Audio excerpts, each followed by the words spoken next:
ಸಿಹಿಯಾಗಿರಲು ಅದು ಅವನ ನಾಲಿಗೆಯಲ್ಲಿ ಇಟ್ಕೊತಾನೆ. ಅಂದ್ರೆ ಕೆಟ್ಟ ಕೆಲಸ, ಕೆಟ್ಟ ಮಾತು ಅವನಿಗೆ ಏನಾಗಿದೆ, ಸ್ವೀಟ್ ಆಗಿದೆ. ಕೆಲವರು ನೋಡಿ ಎಷ್ಟು ಚೆನ್ನಾಗಿ ಮಾತಾಡ್ತಾರಂದ್ರೆ ಬಾಯಿ ಬಿಟ್ರೆ ಹೊಲಸನ, ಬಾಯಿ ಬಿಟ್ರೆ ಒಳ್ಳೆ ಮಾತು ಬರಲ್ಲ. ಕೆಟ್ಟತನ ಏನಾಗಿದೆ ಅವನ ಹೃದಯದಲ್ಲಿ ತುಂಬಿಕೊಂಡ್ರೆ ಅಂದ್ರೆ ಬಾಯಲ್ಲಿ ಬರೋದೇನು, ಹೃದಯದ ತುಂಬಿರೋದೇನು ಬರುತ್ತೆ, ಬಾಯಲ್ಲಿ ಬರುತ್ತೆ. ಯೌವನವೂ ಇದ್ದಾಗ ಯಾಕೆ ಅವನು ಮಣ್ಗೋಯ್ತಾ ಇದ್ದಾನೆ? ದೇವ್ರಿಗೇನಾದ್ರೂ ದ್ವೇಷನ. ಅನೇಕರು ಏನಂತಾರೆ ಗೊತ್ತಾ, ಅಯ್ಯೋ ದೇವ್ರೇ ನನ್ನ ಮಗನೇ ಬೇಕಾಗಿದ್ದ, ಇನ್ನೂ ಮದುವೆ ಆಗಿಲ್ಲ, ಮಕ್ಕಳಾಗಿಲ್ಲ, ನನ್ನ ಮಗನ ಯೌವನ ಪ್ರಾಯದಲ್ಲೇ ತಗೋಬಿಡಲ್ಲ ಅಂತ ಒಂದು ತಾಯಿ ಹೇಳ್ತಾರೆ. ಎಲ್ಲಾದ್ರೂ ಒಳಗಡೆ ಡಿಲಿವರಿ ಆದಾಗ ಅವು ಸಂತೋಷ ಪಡ್ತಾಳ, ದೇವ್ರ ಈ ಭೂಲೋಕಕ್ಕೆ ಮಗು ಕೊಟ್ಟೆ ಅಂತ ಅನ್ನೋದು ಸಂತೋಷ ಪಡ್ತಾರೆ. ಯಾರಾದ್ರೂ ಹೇಳೋದು ನೋಡಿದ್ರ, ದೇವ್ರು ಮಗು ಹುಟ್ಟಿಸ್ತಾರೆ, ಮಗು ಕೊಟ್ರೆ ಯಾರು ಸಂತೋಷ ಪಡಿಸಲ್ಲ ದೇವ್ರನ್ನ.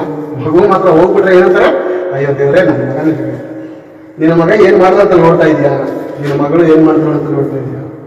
ಅವ್ನಿಗೆ ಬೇಕಾಗಿರೋಂಥ ಬೈಕ್, ಅವ್ನಿಗೆ ಬೇಕಾಗಿರೋಂಥ ಮೊಬೈಲ್, ಅವ್ನು